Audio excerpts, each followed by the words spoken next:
మన ప్రభువును రక్షకుడైనటువంటి యేసుక్రీస్తు పేరిట వందనాలు చెల్లిస్తున్నాం. గృహకూడికి సంబంధించి కొన్ని మాటలు పరిశుద్ధ గ్రంథం నుంచి ధ్యానిద్దాం. కీర్తనల గ్రంథము 127వ అధ్యాయము 1వ వచనము 2వ వచనము చదువుతున్నాను చూడండి. యెహోవా ఇల్లు కట్టించిన ఎడల దాని కట్టువారి ప్రయాస వ్యర్థమే. యెహోవా పట్టణము కాపాడని ఎడల దాని కావలి కాయువారు మేలుకొని ఉండుట వ్యర్థమే. మీరు వేకువని లేచి చాలా రాత్రి అయిన తర్వాత పండుకొనుచు కష్టార్జితమైన ఆహారం తిరుగుట వ్యర్థమే. తన ప్రియులు నిద్రించుచుండగా ఆయన వారికి ఇచ్చుచున్నాడు. దేవుని సాయంకాలం చిన్న ప్రార్థన. ప్రేమ కలిగిన తండ్రి, జీవాధిపతి యేసయ్య, మీకే వందనాలు, స్తుతులు, స్తోత్రాలు ప్రభువా. గొప్ప దేవుడా, లోకరక్షకుడా, ఆది సంభూతుడా, సర్వోన్నతమైన దేవుడా, సర్వశక్తిమంతుడా, మీకు వేలాది స్తుతులు, స్తోత్రాలు ప్రభువా. చదివినటువంటి లేఖన భాగాలను దీవించి ఆశీర్వదించమని, విరిచి పంచిపెట్టమని, పరిశుద్ధాత్మ ద్వారా కొన్ని మాటలు నా నోటి నుండి పలికించమని, నేను ఒట్టివాడని మట్టివాడని ప్రభా కృప చూపించమని, కనికరించమని అడుకుంటాం తండ్రి. అవును మా ప్రభువా, మరి నన్ను రక్షించుకొని మీ బిడ్డగా చేసుకున్నందుకు వందనాలు ప్రభువా. మరి వాక్యాన్ని తెలియపరుస్తున్నటువంటి మరి నన్ను ప్రభువా, మరి వినేటువంటి వారిని కూడా దీవించి ఆశీర్వదించమని, కొన్ని మాటలు పరిశుద్ధాత్మ ద్వారా సహాయం చేయమని, మీరే మహిమ పొందుకొని మన ప్రభువును మన రక్షకుడు యేసుక్రీస్తు పేరిట ప్రార్థించి వేడుకొనుచున్నాం తండ్రి, ఆమేన్. మరి యెహోవా ఇల్లు కట్టించిన ఎడల కట్టువారి ప్రయాస వ్యర్థమే. అంటే దేవుడు ఇల్లు కట్టించకపోతే ఆ కట్టువారి ప్రయాస వ్యర్థమే, ప్రయోజనం లేనటువంటిదే అని చెప్పి దేవుడు రాయిస్తున్నాడు. యెహోవా పట్టణం కాపాడిన ఎడల దాని కావలికాయలు వారు మేలుకొనుట వ్యర్థమే. దేవుడు ఆ పట్టణాన్ని మరి కాపాడకపోతే దాన్ని కావలి కాచేటువంటి వారి యొక్క మేలుకొని ఉండట కూడా వ్యర్థమే అని చెప్పి, మీరు వేకువనే లేచి చాలా రాత్రి అయిన తర్వాత పండుకొని కొంచెం కష్టార్జితమైన ఆహారం తినుచున్నట్టు కూడా వ్యర్థమే. మరి మీరు మేలుకొని చాలా వరకు మరి వేకువనే లేచి చాలా రాత్రి వరకు పని చేస్తూ వచ్చేటటువంటి కష్టార్జితం చేస్తూ ఆహారం తినుచుంటూ కూడా వ్యర్థమే. తన ప్రియులు నిద్రించుచుండగా ఆయన వారికి ఇచ్చుచున్నాడు. అయితే దేవుడు నమ్మినటువంటి పిల్లలు వారు నిద్రించుచున్నప్పటికీ వారికి దేవుడు సహాయం చేసేవాడుగా ఇచ్చేవాడుగా ఉంటాడు. అంటే దేవుడు కట్టించినటువంటి ఆ ఇల్లు మరి ఆ ప్రయాస అంతా కూడా నిష్ప్రయోజనమే అని, అదేవిధంగా దేవుడు కాపాడనటువంటి ఆ పట్టణంను మరి దాన్ని కావలి కాసేవారు మేలుకొనేటట్టు కూడా మరి దేవుడు కాపాడకపోతే అది కూడా వ్యర్థమే అంటున్నాడు. మీరు వేకువని లేచి చాలా రాత్రి అయిన తర్వాత పండుకొంటే చాలా రాత్రి వరకు కష్టపడుతూ సంపాదించుకుని ఆహారం తినట్టు కూడా వ్యర్థమే అవుతాడు. అయితే దేవుడు నమ్మినటువంటి పిల్లలకు వారు మెద్దించుండగా కూడా నేను సహాయం చేస్తున్నానని చెప్పి దేవుడు సెలవిచ్చేవాడుగా ఉంటాడు. సామెతల గ్రంథము 24వ అధ్యాయం 3వ వచనం. జ్ఞానం వలన ఇల్లు కట్టబడను, వివేచన వలన అది స్థిరపరచు. జ్ఞానం వల్ల అంటే తెలివి వల్ల ఇల్లు కట్టబడేదిగా ఉంటుంది. మంచి చెడులు తెలుసుకోవడం ద్వారా ఆ ఇల్లు స్థిరపరచబడేదిగా ఉంటుంది. మరి మత్తయి సువార్త 7వ అధ్యాయం 24-27 వచనాల్లో మనం గమనిస్తే, మరి దేవుని యొక్క మాటలు విని ఆ మాట ప్రకారం చేయవాడు బండ మీద ఇల్లు కట్టుకున్న బుద్ధిమంతుని పోలి ఉండును అని చెప్పి అక్కడ రాయబడుతుంది. కాబట్టి దేవుని యొక్క మాటల ప్రకారం, దేవుని యొక్క చిత్త ప్రకారం, దేవుని యొక్క ఆజ్ఞ ప్రకారం ఎవడైతే మరి జీవిస్తావో వాడు బండ మీద ఇల్లు కట్టుకున్న ఇంటిని పోలినటువంటి బుద్ధిమంతుని పోలి ఉండును. ఆ ఇంటి మీద వరదలు వచ్చాయి, వానలు వచ్చాయి, గాలి విసిరింది, అయినప్పటికీ ఆ ఇంటి యొక్క పునాది బండ మీద కట్టబడింది కాబట్టి అది తట్టుకొనగలిగింది. అదేవిధంగా మరి దేవుని వాక్య ప్రకారం, దేవుని యొక్క మాట ప్రకారం, దేవుని చిత్త ప్రకారం జీవించేటట్టు వాడు వాని జీవితంలో అనేక శ్రమలు, ఇబ్బందులు, ఎరుకులు, కష్టాలు, కన్నీళ్లు వచ్చినప్పటికీ కూడా వాని యొక్క మరి స్థిరత్వము ప్రభువైనటువంటి యేసుక్రీస్తునందు విశ్వాసం ఉంచడం ద్వారా మరి వాని యొక్క పునాది, వాని యొక్క ఆత్మీయ జీవితం అనేటువంటి పునాది మరి క్రీస్తు అనే బండ మీద నిర్మించబడింది కాబట్టి వాడు అనేక శ్రమలను ఓర్చుకొని విశ్వాసంలో నిలబడేవాడుగా ఉంటాడు. కాబట్టి ఆ విధంగా మరి తన విశ్వాసాన్ని కొనసాగించేవాడుగా ఉంటాడు. అదేవిధంగా హెబ్రీలు రాసిన పత్రిక 3వ అధ్యాయం 3వ వచనంలో కూడా మరి సమస్తమును కట్టినవాడు దేవుడే అని రాయబడింది. కాబట్టి అన్నిటినీ నిర్మించిన వాడు, సృష్టించిన వాడు, సృష్టికర్త అయినటువంటి దేవాది దేవుడే. మరి పరిశుద్ధ గ్రంథము నుంచి మరి 4 గృహాలను గురించి మనము ధ్యానిద్దాం. మొట్టమొదటిసారిగా రక్షింపబడినటువంటి గృహం గురించి, రెండవది ఆత్మ సంబంధమైనటువంటి గృహము, మూడవది యాత్రికుల గృహము, నాలుగవది వచ్చేసి శాశ్వతమైన గృహం, రక్షించబడినటువంటి గృహము. ఆనాడు మోసే మరి ఇశ్రాయేలు ప్రజలను రక్షించుట కొరకు దేవుడు చెప్పిన రీతిగా మరి ఇశ్రాయేలు ప్రజల యొక్క పై నిలువు కమ్మికి రెండు నిలువు పట్టీలకు పై అడ్డ కమ్మికి 2 నిలువు కమ్మీలకి పస్కా బలి యొక్క రక్తాన్ని పూసి మరి సంహారకుడు ఆ ఇండ్లలో వెళ్ళకున్నట్ల మరి ఇశ్రాయేలు ప్రజలందరినీ కూడా ఆ గృహాలలో నివసించేటువంటి ఇశ్రాయేలులందరినీ కూడా మరి రక్షించిన వాడుగా మనం చూస్తున్నాం. అంటే ఆనాడు అక్కడ బలైనటువంటి గొర్రెపిల్ల ప్రభైనటువంటి యేసు క్రీస్తు యొక్క రక్తానికి సాదృశ్యమై ఉన్నది. ఈనాడు ప్రభైనటువంటి యేసు క్రీస్తుల వారు లోక పాపముల నిమిత్తమై తన రక్తాన్ని చిందించిన వాడుగా ఉంటున్నాడు. అదేవిధంగా ఆనాడు పస్కా బలి పశువు అయినటువంటి గొర్రెపిల్ల రక్తము మరి ఇశ్రాయేలు ప్రజల యొక్క ద్వారబంధ పైబంధానికి నిలువుట పట్టీలకు పూయడం ద్వారా సంహారకుడు మరి ఇశ్రాయేలు గృహాలలో వెళ్ళకున్నట్లు వారిని సంహారం చేయకున్నట్లు దాటిపోయిన వాడుగా వారు రక్షించిన వాడుగా ఉంటున్నాడు. మరి ఆ గృహాలన్నీ కూడా రక్షింపబడినవిగా ఉంటున్నాయి. అదేవిధంగా హెబ్రీయులకు రాసిన పత్రిక 11వ అధ్యాయం 28వ వచనంలో మనం గమనిస్తే మరి మోషే రక్తపోక్షణ ఆచారం ఆచరించి ఇశ్రాయేలు ప్రజలను మరి వారి యొక్క గృహాలలో ఉన్నటువంటి నివసించేటి వారందరినీ కూడా రక్షించిన వాడుగా ఉంటున్నాడని చెప్పి అక్కడ రాయబడింది.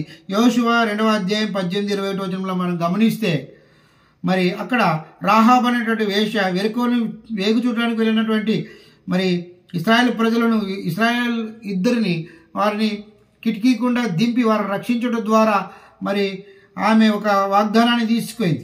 అంటే ఎరుకోని మీరు ముట్టడి వేయినప్పుడు నన్ను, నా కుటుంబాన్ని, నా తల్లిదండ్రులను, నా అన్నదమ్ములను, నా బంధువులను అందరినీ కూడా మీరు రక్షించాలని చెప్పి ఆ విధంగా వారితో మాట తీసుకుంది. అదేవిధంగా వారు చెప్పిన ప్రకారము ఆ కిటికీకి ఎర్రని దారాన్ని కట్టింది. మరి ఆ ఎర్రని ద్వారము ప్రభైనటువంటి యేసు క్రీస్తుల వారు చిందింపజేసినటువంటి రక్తానికి మాదిరై ఉంది. ఆ విధంగా మరి ఇశ్రాయేలు ప్రజలు యెహోషువ నాయకత్వంలో ఎరికో పట్టణాన్ని ముట్టడించి సర్వముని దోసుకొని ఆ పట్టణాన్ని కాల్చివేయినప్పుడు మరి రాహాబ్ అనేటువంటి వేశ్య యొక్క తల్లిదండ్రులను, అక్కచెల్లెండ్రులను, అన్నదమ్ములను, వారి బంధువులను, వాళ్ళ ఇంటి ఉన్నటువంటి వారందరినీ కూడా మరి రక్షించడము జరిగింది. కాబట్టి రాహాబు కుటుంబం రక్షింపబడినటువంటి ఇల్లుగా, రక్షింపబడినటువంటి గృహంగా మనము గమనించగలం. అంతేకాకుండా అపొస్తలుల కార్యం 20వ అధ్యాయం 28వ వచనం మనం గమనిస్తే దేవుడు తన స్వరక్తం ఇచ్చి సంపాదించినటువంటి సంఘమునే అక్కడ రాయబడుతుంది. అంటే దేవుడు తన సొంత రక్తాన్ని ఇచ్చి మరి సంఘంలో ఉన్నటువంటి గృహాలను లేదా కుటుంబాలను మరి ఆయన రక్షించేవాడుగా ఉంటున్నాడు. ఇక్కడ గృహం అంటే హృదయము అనేటువంటి హృదయానికి సాదృశ్యమై ఉన్నది. అంటే దేవుడు అనేక హృదయాలను రక్షించేవాడుగా మరి ఆయన సంరక్షించేవాడుగా ఉంటున్నాడు. ఆ హృదయంలో ఉన్నటువంటి మరణాన్ని తన రక్తంతో కడిగేవాడుగా మరి కడిగి రక్షించేవాడుగా ఉంటున్నాడు. హెబ్రీయులకు రాసిన పత్రిక 9వ అధ్యాయం 22వ వచనం మనం గమనిస్తే ధర్మశాస్త్రం ప్రకారము వస్తువుల రక్తం చేత శుద్ధి చేయబడినయు రక్తం చిందింపకుండా పాపక్షమాపణ కలగదని సామాన్యంగా చెప్పవచ్చు అని చెప్పి అక్కడ రాయబడింది. కాబట్టి ధర్మశాస్త్రం ప్రకారం సమస్త వస్తువులు కూడా మరి రక్తం చేత చేయబడతాయని చెప్పి మరి రక్తం చిందింపకుండా పాపక్షమాపణ కలగదని చెప్పి అక్కడ రాయబడింది. కాబట్టి రక్తం చేత శుద్ధి చేయబడుతుంది. అంటే మానవ యొక్క హృదయాలు రక్తం చేత, అంటే అది కూడా పరిశుద్ధమైనటువంటి రక్తం చేత శుద్ధి చేయబడతాయని, రక్తం చిందింపకుండా పాపక్షమాపణ కలదు, అది కూడా పరిశుద్ధమైనటువంటి రక్తం చిందింపకుండా పాపక్షమాపణ కలగదని చెప్పి మరి అక్కడ రాయబడుతుంది. అంటే అది పరిశుద్ధమైన రక్తము ప్రభువైనటువంటి యేసు క్రీస్తు యొక్క రక్తము, దేవాది దేవుని యొక్క రక్తమే అని చెప్పి అక్కడ రాయబడుతూ ఉన్నది. మరి హెబ్రీయులకు రాసిన పత్రిక 13వ అధ్యాయం 12వ వచనంలో మనం గమనిస్తే అక్కడ కూడా దేవుడు తన ప్రజలను పరిశుద్ధపరచుట కొరకై మరి తన రక్తముతో శుద్ధీకరించేవాడుగా గవనీయట శ్రమ పొందినవాడుగా ఉన్నదని చెప్పి ఇక్కడ రాయబడింది. కాబట్టి తన ప్రజలను పరిశుద్ధపరచుట కొరకై తన స్వరక్తముతో దేవుడు ఆ విధంగా శ్రమ పొందినవాడుగా గవనీయులట వేలపడాలని చెప్పి అక్కడ రాయబడి ఉంది. అంతేకాకుండా పేతురు రాసిన మొదటి పత్రిక 1వ అధ్యాయం 19వ వచనంలో అమూల్య రక్తము చేత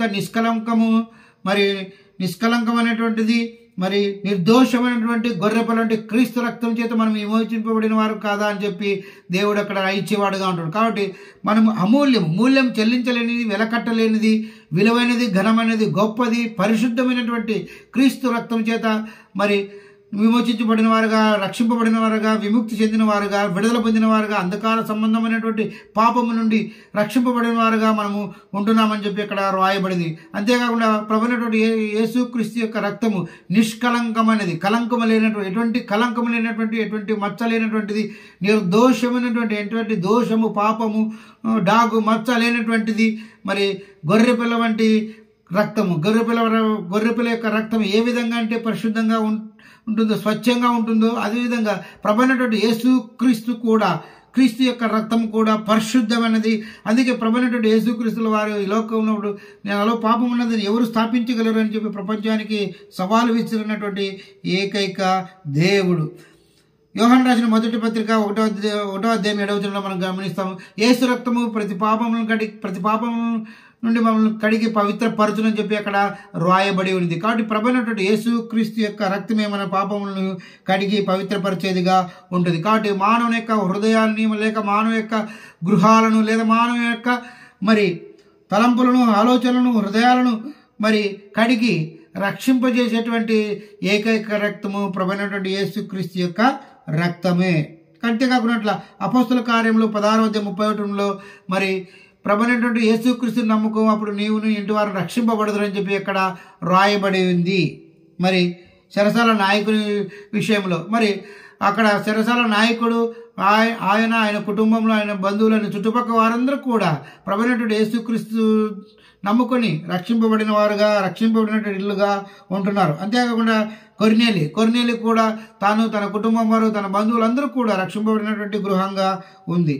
అంతేకాకుండా జక్కయ్య కూడా మరి జక్కయ్య కుటుంబం వారందరూ కూడా ప్రభువైనటువంటి యేసుక్రీస్తు నామంలో మరి నమ్ముకొని వారు రక్షింపబడినటువంటి గృహంగా ఉంటున్నారు. కాబట్టి ఈ విధంగా ప్రభువైనటువంటి యేసుక్రీస్తు యొక్క రక్తం ద్వారా మన గృహాలను, లేదా మన హృదయాలను, లేదా మన ఆలోచనలన్నింటినీ, చెడు ఆలోచనలు తీసేసుకొని కడుగుకొని మరి రక్షింపబడినటువంటి గృహాలుగా, రక్షింపబడినటువంటి ఇల్లుగా మనం ఉండాలని చెప్పి ప్రభుపేట మనం చేస్తున్నాం. రెండవదిగా ఆత్మ సంబంధమైనటువంటి ఇల్లుగా మనము కట్టబడేవారుగా ఉండాలి. పేతురు రాసిన మొదటి పత్రిక 2వ అధ్యాయం 5వ వచనం,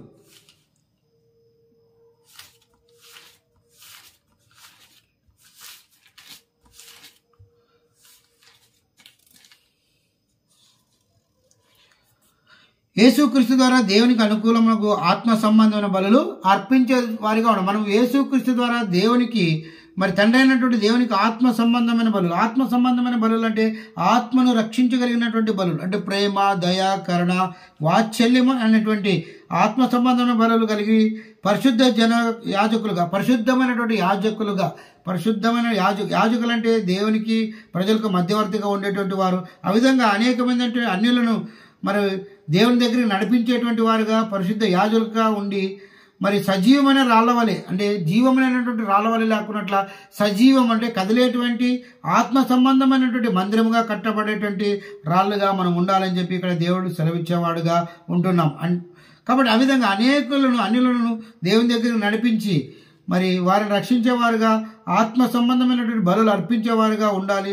పరిశుద్ధ యాజకులుగా ఉంటూ సజీవమైన రాళ్ళవలే ఆత్మ సంబంధమైనటువంటి మందిరముగా కట్టబడేవారుగా మరి ఉండాలని చెప్పి ఇక్కడ దేవుడు సెలవిచ్చేవాడుగా ఉంటాడు. కాబట్టి ఆత్మ సంబంధమైనటువంటి గృహాలుగా, ఆత్మ సంబంధమైనటువంటి ఇల్లుగా మనము కట్టి మన యొక్క హృదయమే దేవుని యొక్క మందిరమై ఉంది. కాబట్టి మన ఆత్మ ఏ విధంగా ఉండాలంటే ఆత్మ సంబంధమైనటువంటి బలులు అర్పించేటువంటి ఆత్మ సంబంధమైనటువంటి మందిరముగా, ఆత్మ సంబంధమైనటువంటి గృహముగా, ఇల్లుగా ఉండాలని చెప్పి ఇక్కడ దేవుడు తెలియపరిచేవాడుగా ఉంటాడు.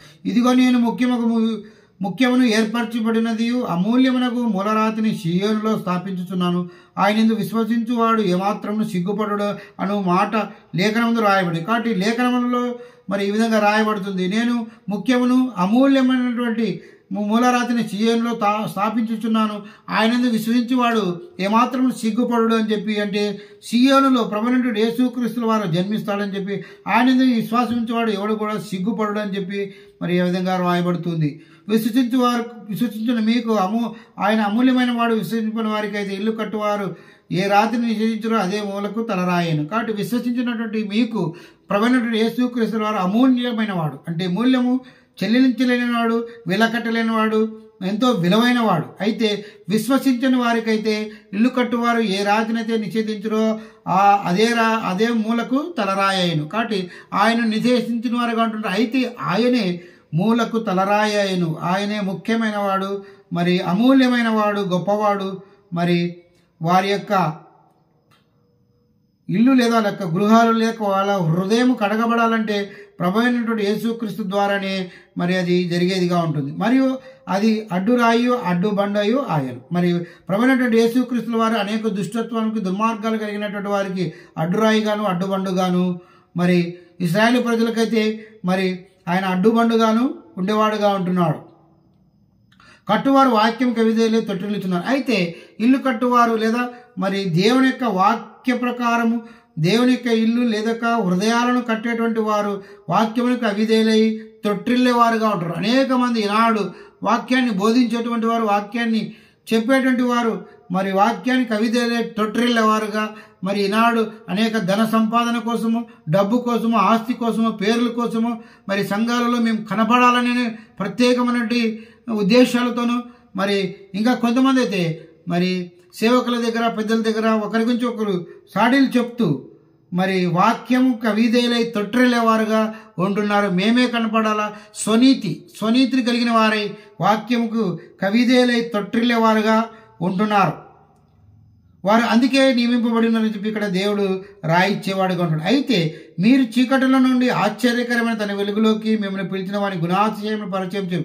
మీరు చీకటి అంటే పాపానికి గుర్తు, వెలుగు అంటే పరిశుద్ధతకు గుర్తు. అంటే పాపంలో నుండి ఆశ్చర్యకరమైనటువంటి దేవుని యొక్క వెలుగులోనికి మిమ్మల్ని పిలిచిన వాని యొక్క మరి నిన్ను పిలిచినటువంటి ప్రభు అయినటువంటి యేసు క్రీస్తు యొక్క లేదా తండ్రి అయినటువంటి దేవుని యొక్క గుణాతిశయములను, ఆయన యొక్క గుణమును లేక ఆయన యొక్క గొప్పతనాన్ని, ఆయన యొక్క మహత్యమును, మహత్కార్యములను, గొప్ప అద్భుతాలను, ఆశ్చర్యకార్యాలను ప్రచురం అంటే ప్రకటించు నిమిత్తము ఏర్పరచబడిన వంశమును, ప్రత్యేకంగా ఏర్పరచబడినటువంటి వంశముగాను, రాజులైన యాజక సమూహముగాను, రాజులైన అంటే ప్రభు అయినటువంటి యేసు క్రీస్తే దేవుడు సృష్టికర్త రక్షకుడు అని చెప్పి మరి రాజులు ఏ విధంగా అయితే శాసనాలను మరి శాసించేవారుగా ఉంటారో అదేవిధంగా మనము ఈనాడు రాజులుగా దేవుడే ప్రభు అయినటువంటి యేసు క్రీస్తే నిజమైన దేవుడు లోకరక్షకుడని రాజుల మాదిరి మనం శాసించేవారుగా ఉంటున్నాము.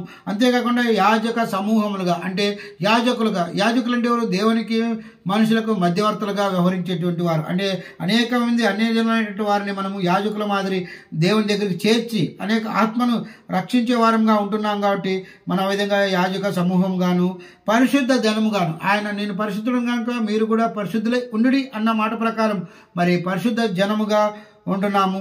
దేవుని సత్తైన ప్రజలుగా ఉంటున్నాం. దేవుని బిడ్డలుగాను దేవుని కుమారులుగాను మనము ఉండేవారముగా ఉంటున్నాం.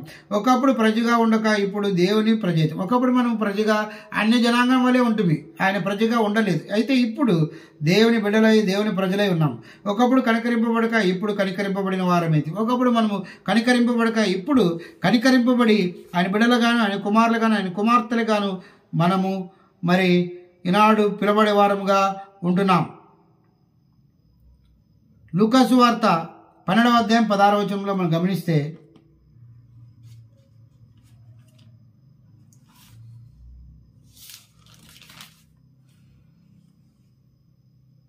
ఇక్కడ ఒక ధనవంతుడు ఉన్నాడు. ఈ ధనవంతునికి మరి భూమి సమృద్ధిగా పండడం వల్ల తాను తనలో అనుకుంటూ ఉన్నాడు, భూమి సమృద్ధిగా పండింది కాబట్టి నా కొట్లు పట్టవు, నా కొట్లన్నింటినీ వెడల్పు చేసి వాటిలో నా పండినటువంటి పంటనంతా సమృద్ధిగా చేసుకొని నా ప్రాణమా అనేక సంవత్సరములు విస్తారమైన ఆస్తి నీకు సమకూర్చబడింది, సుఖించుము, తినుము, త్రాగుము, సంతోషించుమని చెప్పుకుందని చెప్పి తన ప్రాణంతో అనుకునేవాడుగా ఉంటున్నాడు. అయితే దేవుడు ఈ వెర్రివాడ ఈ రాత్రికి నీ ప్రాణము నేను అడుగుచున్నానని చెప్పి ఆయనతో చెప్పినప్పుడు మరి నీవు సిద్ధపరిచినటువంటివన్నీ కూడా ఎవని వగును అని చెప్పి వానితో దేవుడు సెలవిచ్చేవాడుగా ఉంటాడు. అయితే ఇక్కడ ఈ ధనవంతుడు దేవుని పట్ల కృతజ్ఞత కలిగిన వాడగా ఉండటం లేదు. అంటే తాను ఆ పంటనంతా తానే తయారు చేసుకున్నట్టు, తనే సంపాదించుకున్నట్టు, తనకు తాను విర్రవీగేవాడుగా, గర్వం కలిగిన వాడుగా, దుష్టుడుగా, దుర్మార్గుడుగా మరి ఈ విధంగా దేవుని లెక్క చేయనటువంటి వాడుగా ఉంటున్నాడు. కాబట్టి దేవుడు మరి వాడిని ఈ రాత్రికి నీ ప్రాణం అడుగుతున్నానని చెప్పి నువ్వు సంపాదించుకునేవండి ఎవనివైతాయని చెప్పి ఆ విధంగా చెప్పేవాడుగా ఉంటాడు. మరి ఇతడు దేవుని యందు ధనవంతుడు కాక తన కొరికే సమకూర్చుకునేవాడుగా అలాగనే ఉండనని చెప్పింది. కాబట్టి దేవుని యందు నమ్మకం లేకున్నట్ల, దేవుని యందు విశ్వాసం లేకున్నట్ల మరి తాను ధనమును సంపాదించుకునే వాడుగా ఉంటున్నాడు.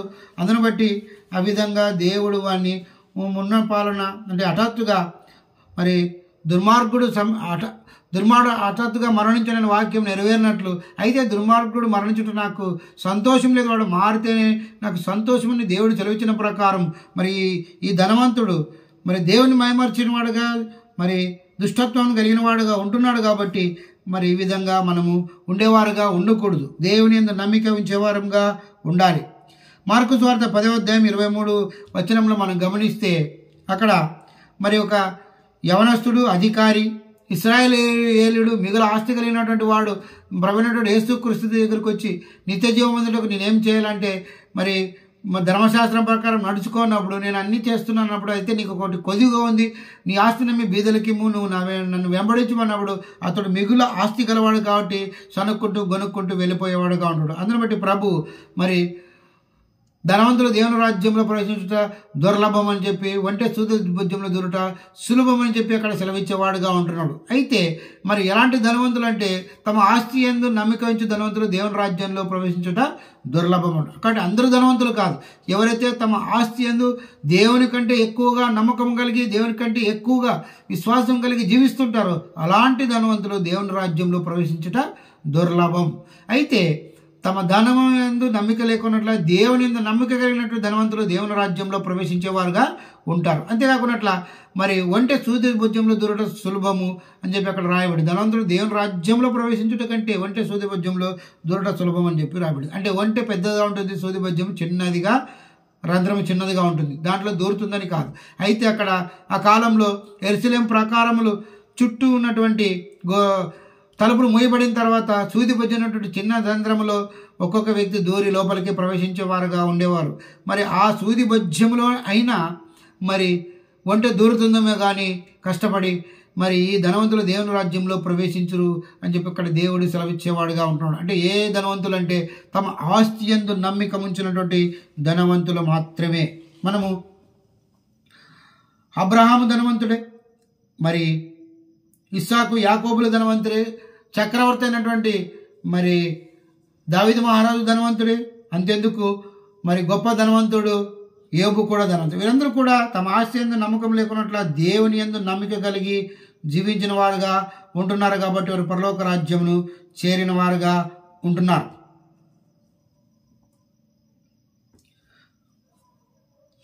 అంతేకాకుండా రోమిలికి రాసిన పత్రిక అపోస్తలుల పేరుకు రోమిలికి రాసిన పత్రిక 8వ అధ్యాయము 5వ వచనంలో మనం గమనిస్తే రోమా 8:5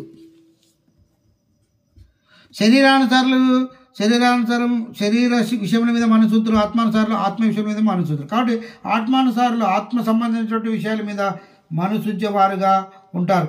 ఆత్మానుసారమైన మనస్సు జీవమునకు సమాధానమైనది. కాబట్టి ఆత్మానుసారులు ఆత్మ సంబంధమైనటువంటి విషయాలలో మనసు పెట్టేవారుగా ఉంటారు. మరి ఆత్మానుసారమైన మనసు జీవమును సమాధానమునై ఉన్నది.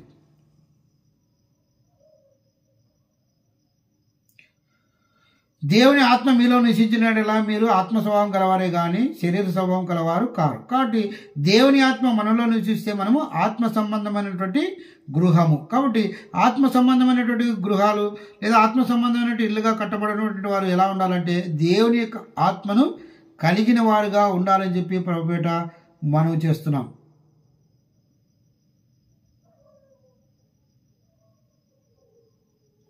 ఇంకా మనం గమనిస్తే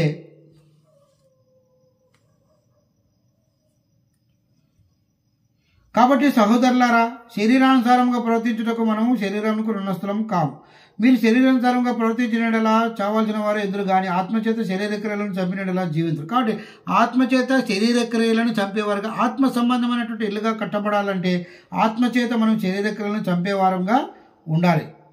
దేవుని ఆత్మచేత ఎందరు నడిపింపబడే వారందరూ దేవుని కుమారులు ఉందరు. కాబట్టి దేవుని ఆత్మచేత ఎందరు నడిపింపబడతారో వారందరూ కూడా దేవుని కుమారులై ఉండేవారుగా ఉంటారు. కాబట్టి మనం ఆత్మ సంబంధమైనటువంటి విషయాలలో మనము మరి జీవించేవారుగా ఉండాలంటే శరీర కార్యాలను మనము చంపేటటువంటి వారుగా ఉండాలని చెప్పి ఇక్కడ ప్రభు సెలవిచ్చేవాడుగా ఉంటున్నాడు. కాబట్టి మనము ఆత్మ సంబంధమైనటువంటి మరి గృహాలుగా లేదా ఆత్మ సంబంధమైనటువంటి ఇల్లుగా కట్టబడేవారుగా ఉండాలని చెప్పి ప్రభు పేట మనవి చేస్తున్నాం. మూడవదిగా యాత్రికుల ఇల్లు, గృహం. చూడండి, కీర్తనల గ్రంథము 119వ అధ్యాయము, కీర్తనల గ్రంథము 119వ అధ్యాయము 19వ వచనం.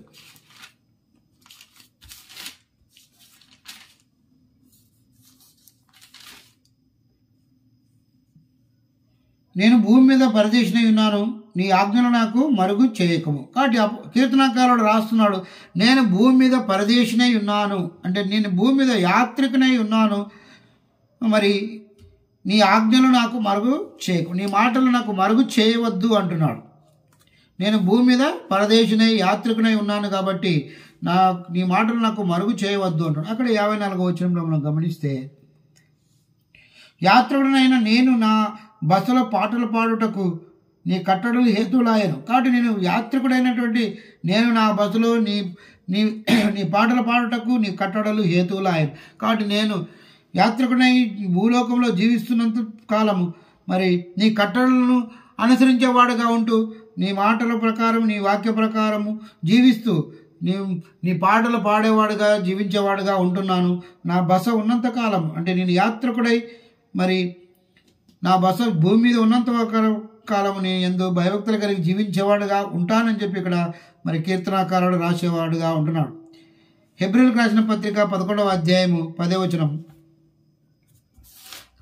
హెబ్రీయులకు రాసిన పత్రిక 11వ అధ్యాయం 10వ వచనం మనం గమనిస్తే, ఏలనగా దేవుడు దేనికి శిల్పి నిర్మాణకుడై ఉన్నాడో ఆ పునాదులు గల ఆ పట్టణం కొరకు అబ్రాహాము ఎదురు చూసాడు. కాబట్టి దేవుడు దేనికి శిల్పియు నిర్మాణకుడై ఉన్నాడు. దేవుడు దేన్ని మరి నిర్మించిన వాడుగా నిర్మాణకుడై ఉన్నాడు. ఆ పునాదులు గల ఆ పట్టణం కొరకు అబ్రాహాము అంటే అబ్రాహాము పరలోకం కొరకు ఎదురు చూసే, దేవుడు నిర్మించినటువంటి ఆ పరలోకం కొరకు అబ్రాహాముని ఎదురు చూసేవాడుగా ఉంటున్నాడు అని చెప్పి ఇక్కడ రాయబడింది. అంటే ఇక్కడ ఆయన భూమి మీద మరి యాత్రికునిగా ఉన్నాడని చెప్పి ఇక్కడ రాయబడుతూ ఉంది.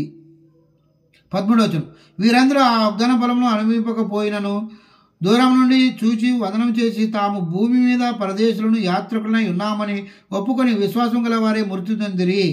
మరి విశ్వాసులైనటువంటి వారు ఆనాడు మరి విశ్వాసులైనటువంటి వారందరూ కూడా వాగ్దాన ఫలము అనుభవింపకపోయినను దూరం నుండి చూసి వందనములు చేసి తాము భూమి మీద పరదేశులను యాత్రికులమై ఉన్నామని చెప్పి ఒప్పుకొని విశ్వాసం గల వారే మృతి పొందిన వారుగా ఉంటారు. కాబట్టి మన పితరులైనటువంటి వారు దేవుని యొక్క వాగ్దాన ఫలాలను పొందుకుపోయినప్పటికీ వాటిని దూరం నుంచి చూసి వందనం చేసి మరి తాము భూమి మీద పరదేశులను యాత్రికులై ఉన్నామని చెప్పి ఒప్పుకొని విశ్వాసం గలవారే మృతి పొందిన దేవుని పట్ల విశ్వాసం కలిగి మృతి పొందిన వారుగా ఉంటున్నారు. అంటే ఆ విశ్వాసులందరూ కూడా ఆ వాగ్దానాల ఫలాలు పొందుకోకపోయినప్పటికీ మేమందరం కూడా భూమి మీద మరి యాత్రికులము పరదేశులమై ఉన్నాము కాబట్టి అని చెప్పి దేవునికి వందనం చేసి మరి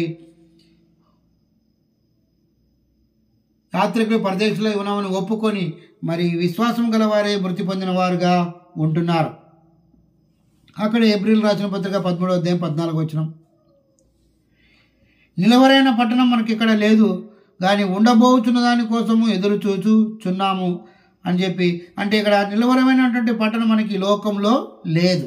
అంటే మనం ఈ లోకంలో నివసిస్తున్నటువంటి ఈ భూమి, ఈ ఊరు, ఈ ప్రాంతము, ఈ పట్టణము, ఈ ఇల్లు అంతా కూడా మరి అశాశ్వతమైనది. మరి ఈ లోకంలో మనం యాత్రికుల వలె జీవించే వారముగా ఉంటున్నాం. పేతురు రాసిన మొదటి పత్రిక 2వ అధ్యాయం 11వ వచనం. పేతురు రాసిన మొదటి పత్రిక 2వ అధ్యాయం 11వ వచనం,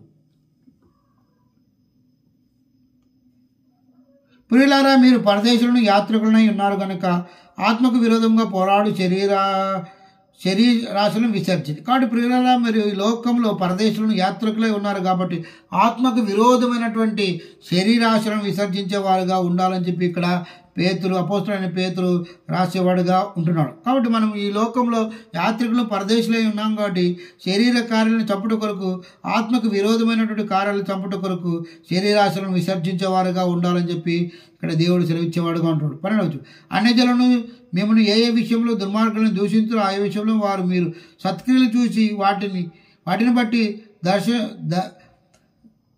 దర్శన దినమైన దేవుని మహిమపరచినట్లు వారి మధ్యన మంచి ప్రవర్తన గలవారి ఉండవాలని మిమ్మల్ని బతిమాలు. కాబట్టి మరి అన్ని జనులు మీరు ఏ విషయాలు మిమ్మల్ని మరి తొలనాడేవారుగా ఉంటారో వారు ఆ విషయాల పట్ల మీరు ఎంతో మరి వారి పట్ల సత్క్రియలు కలిగి, అంటే వారి పట్ల ప్రేమ దయ కరుణ కలిగి, వారి పట్ల మరి ఆత్మ సంబంధమైనటువంటి మరి బలు కలిగిన వారుగా జీవిస్తూ, ఎందుకంటే వారి పట్ల మనం ప్రేమ కలిగి, ఎందుకంటే మన లోకం శాశ్వతమైనది కాదు కాబట్టి మరి అశాశ్వతమైనటువంటి లోకంలో మనం ఎంతో శాంతిగా నెమ్మదిగా ఇతరుల పట్ల ప్రేమ కలిగి జీవించేవారుగా ఉంటూ సత్క్రియలను చూపిస్తూ మంచి ప్రవర్తన గలవారై ఉండాలని చెప్పి మిమ్మల్ని బతిమాల కొనుచున్నానని చెప్పి పేతురు రాసేవాడుగా ఉంటున్నాడు. కాబట్టి అశాశ్వతమైనటువంటి లోకంలో మరి ఎటువంటి రాగద్వేషాలకు తావివ్వకున్నట్ల ఇతరుల పట్ల ప్రేమ కలిగి నీ యొక్క సత్ప్రవర్తన వల్ల వారిని కూడా మరి దేవుని నమ్ముకునే వారుగా జీవించేవారుగా చేసి, ఈ లోకము అశాశ్వతమైనది,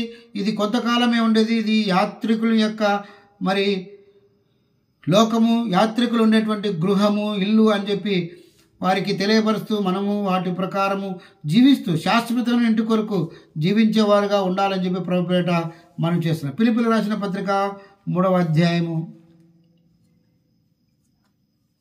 20 వచనం. మన పౌరస్థితి పరలోకమందున్నది, అక్కడి నుండి ప్రభుని యేసుక్రీస్తును రక్షకుని నిమిత్తము కనిపెట్టుకొనిచున్నాం. మన పౌరస్థితి అంటే మన యొక్క పౌరస్థితి, మన యొక్క సిటిజన్షిప్ అనేది అంటే మనం నివసించడానికి తగిన అర్హత కలిగినటువంటి స్థలం ఏదంటే అది పరలోకమందు ఉన్నది. అక్కడి నుండి ప్రభువైనటువంటి యేసుక్రీస్తు యొక్క 2వ రాకడ కొరకై మనం నిరీక్షించే వారంగా ఉంటున్నాం. కాబట్టి మన పౌరస్థితి మనము నివసించగలిగినటువంటి శాశ్వతమైన నివాసము పరలోకము. కాబట్టి ఆ పరలోకం నుండి 2వ రాకడలో వచ్చేటువంటి ప్రభువైన యేసుక్రీస్తు కోసము ఈ యాత్రికుల ఇంటిలో లేదా యాత్రికుల గృహంలో లేదా యాత్రికుల లోకంలో మనము జీవిస్తున్నాము. ఎప్పుడైతే పరలోకం నుండి ప్రభువైనటువంటి యేసుక్రీస్తుల వారు ఈ లోకానికి వస్తాడో అప్పుడు మనము మన పౌరస్థితి ఉన్నటువంటి పరలోకమునకు ఎత్తబడే వారంగా ఉంటాము. కాబట్టి ఈ లోకంలో జీవించున్నంత కాలము ఇది యాత్రికుడు మరి ఏదైనా ఒక యాత్రికుడు నివసిస్తున్నాడు, ఎంతకాలం నివసిస్తాడు? 1-2 రోజులు లేదా కొద్ది రోజులు నివసించి వెళ్ళిపోయేవాడుగా ఉంటాడు. పరదేశి కూడా అంతే కదా. ఆ విధంగా మనము ఈ లోకంలో యాత్రికుని గృహము వలె జీవిస్తున్నటువంటి ఈ లోకంలో కొద్ది కాలమే ఉండేవారముగా ఉంటాం. ఉన్నటువంటి కాలంలో దేవుని పట్ల భయభక్తులు కలిగి జీవించేవారుగా ఉండాలి. 4వదిగా శాశ్వతమైనటువంటి ఇల్లు.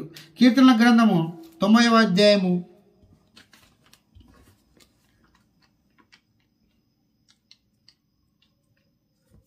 1వ వచనం. ప్రభువా, తరతరముల నుండి మాకు నివాస స్థలము నీవే. మరి దైవజనుడు మోసే చేసినటువంటి ప్రార్థన 90వ కీర్తన, ప్రభువా తరతరముల నుండి మాకు నివాస స్థలము నీవే. దేవా నీవే, తరతరము నుండి నివాస స్థలము నీవే. పర్వతములు పుట్టకమునుపు, భూమి లోకమును నీవు పుట్టింపకమునుపు, యుగ యుగములు నీవే దేవుడు. కాబట్టి పర్వతాలు పుట్టకమున్నప్పుడు, లోకము పుట్టకముందు, భూమి పుట్టకముందు యుగ యుగములు నీవే దేవుడవు.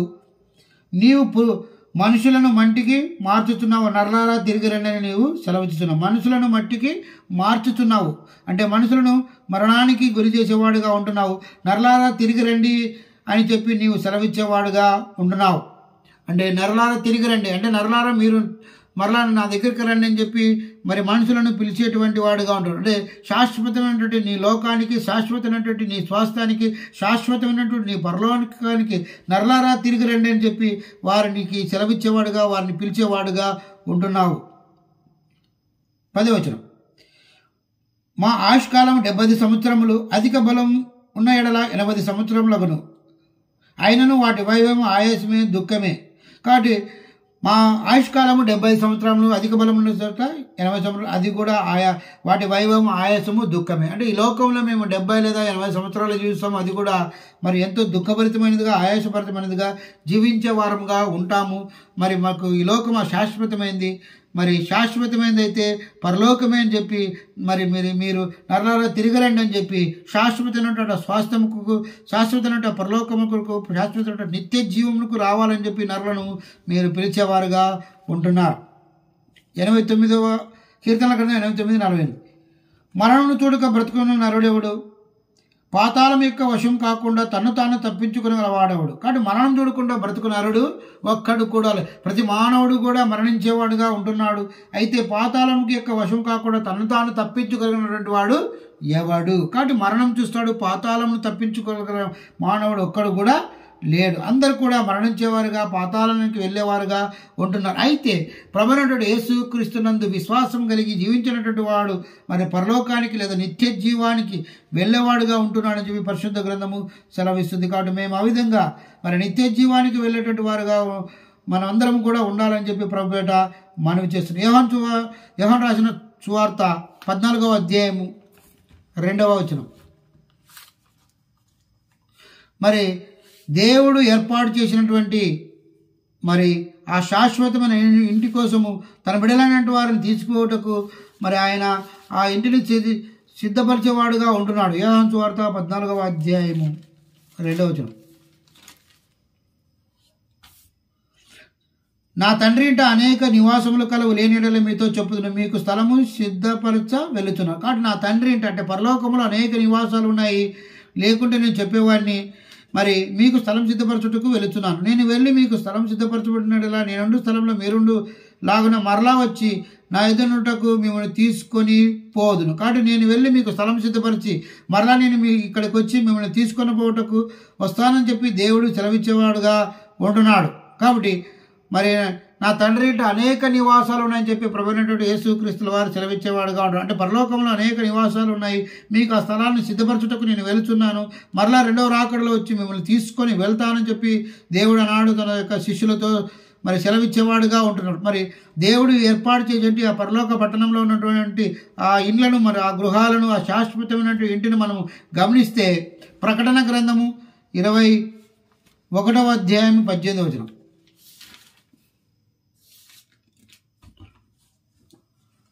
ఆ పట్టణము ప్రకారం సూర్యకాంతంతో కట్టబడిన పట్టణము స్వచ్ఛముకు స్ఫటికముతో సమానమైన శుద్ధ సువర్ణంగా ఉన్నది. ఆ పట్టణం ప్రకారంలో దేంతో కట్టబడి అంటే సూర్యకాంతములతో కట్టబడినవిగా ఉంటున్నాయి. పట్టణం స్వచ్ఛమైన స్ఫటికముతో సమానమైన శుద్ధవర్ణంగా ఉన్నది. మరి ఆ పట్టణం ఎట్లుందంటే స్వచ్ఛమైనటువంటి స్ఫటికంతో సమానమైనటువంటి శుద్ధ సువర్ణముగా బంగారం వలె మెరిచేటువంటి పట్టణముగా ఉంది. ఆ పట్టణం ప్రకారం పునాదులు అమూల్యమైన నానావిధ రత్నములతో అలంకరింపబడి, ఆ పట్టణం యొక్క ప్రాకారపు పునాదులు అంటే చుట్టూ కోటగోడలు, వాటి యొక్క పునాదులు ఎలా ఉన్నాయంటే అమూల్యమైన నానావిధ రత్నములతో అలంకరింపబడినవిగా ఉంటున్నాయి. దాని యొక్క ప్రాకారములు ఎలా ఉన్నాయంటే, మరి ప్రాకారపు పునాదులు ఎలా ఉన్నాయంటే అమూల్యమైనటువంటి నానావిధ రత్నములతో అలంకరింపబడినవిగా ఉంటున్నాయి. మొదటి పునాది సూర్యకాంతపు రాయి, రెండవది వచ్చేసి నీలము, మూడవది వచ్చేసి యమునా రాయి, నాలుగవది వచ్చేసి పచ్చ, ఐదవది వచ్చి వైడూర్యం, ఆరవది కెంపు, ఏడవది సువర్ణ రత్నము, ఎనిమిదవది గోమేధికము, తొమ్మిదవది పుష్యరాగము, 10వది సువర్ణల సునీయం, 11వది పద్మరాగము, 12వది సుగంధము.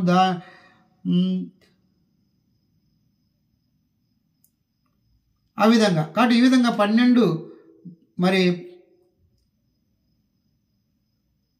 12 పునాదులు 12 రత్నాలతో దేవుడు కట్టిన వాడుగా ఉంటున్నాడు. అంతేకాకుండా అట్లా దాని 12 గుమ్మములు 12 ముత్యాలు, ఒక్కొక్క గుమ్మము ఒక్కొక్క ముత్యంతో కట్టబడింది. అంటే ఇక్కడ 12 పునాదులు 12 రత్నాలతో కట్టబడినాయి. అదేవిధంగా 12 గుమ్మాలు 12 ముత్యాలతో కట్టబడినవిగా ఉన్నాయి.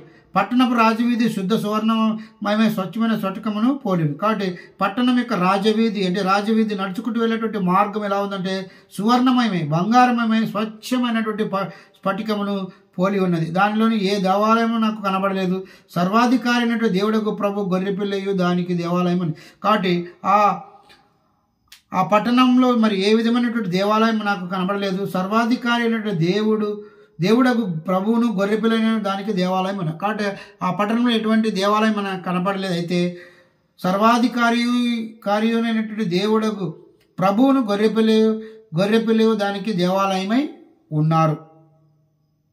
కాబట్టి ప్రభువైనటువంటి దేవుడు యేసు క్రీస్తుల వారే ఆ గొర్రెపిల్ల అనబడినటువంటి ఆయనే మరి ఆ పట్టణానికి దేవాలయమై ఉన్నారు. ఆ పట్టణంలో ప్రకాశించుటకు సూర్యుడైనను చంద్రుడైనను దానికి అక్కరలేదు, దేవుని మహిమే దానిలో ప్రకాశించున్నది. కాబట్టి దానికి ఆ పట్టణంలో వెలిగించుటకు ప్రత్యేకమైనటువంటి మరి సూర్యుడైనను చంద్రుడైనటువంటి లేడు, కానీ దేవుని యొక్క మహిమే అక్కడ వెలుగుగా ప్రకాశించుచున్నది.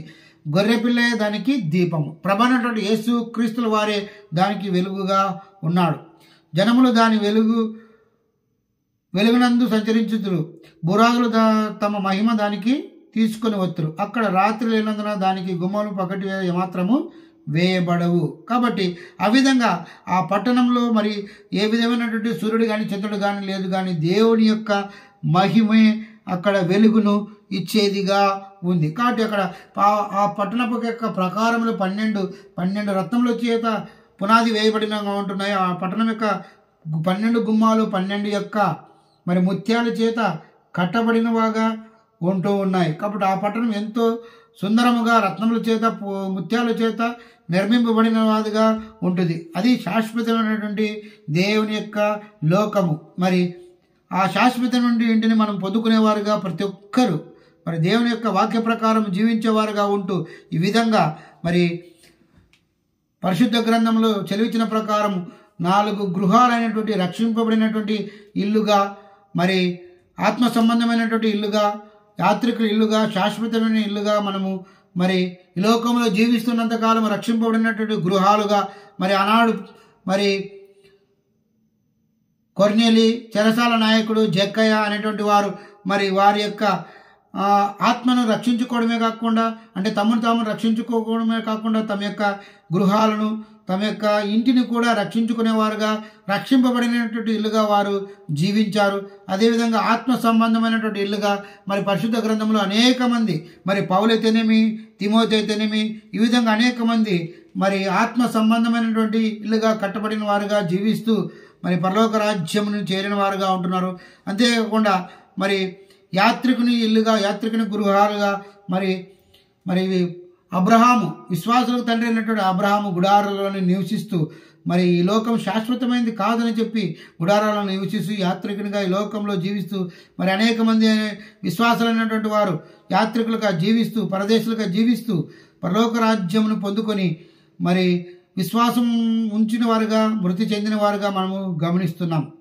మరి చివరిగా శాశ్వతమైనటువంటి ఇల్లు, నిత్య జీవము, పరలోకము, దేవుని యొక్క స్వాస్థ్యమును పొందుకునేవారుగా ఈ లోకంలో దేవుని యొక్క వాక్య ప్రకారం జీవించేవారుగా ఉంటూ మరి మన పితరులు ఏ విధంగా అయితే దేవుని యందు భయభక్తులు కలిగి, విశ్వాసం కలిగి, నమ్మకం కలిగి జీవించారో మరి ఆ విధంగా మనం కూడా జీవిస్తూ ఆ శాశ్వతమైనటువంటి పరలోకము, నిత్య స్వాస్థ్యమైనటువంటి దేవుని యొక్క లోకము, దేవుని యొక్క స్వాస్థ్యమును పొందుకునేవారుగా ఉండాలని చెప్పి ప్రభు పేరట మనవి చేస్తున్నాం. కాబట్టి ఈ విధంగా పరిశుద్ధ గ్రంథంలో మరి ఉన్నటువంటి 4 గృహాలలో మనం ధ్యానించి ఉన్నాము.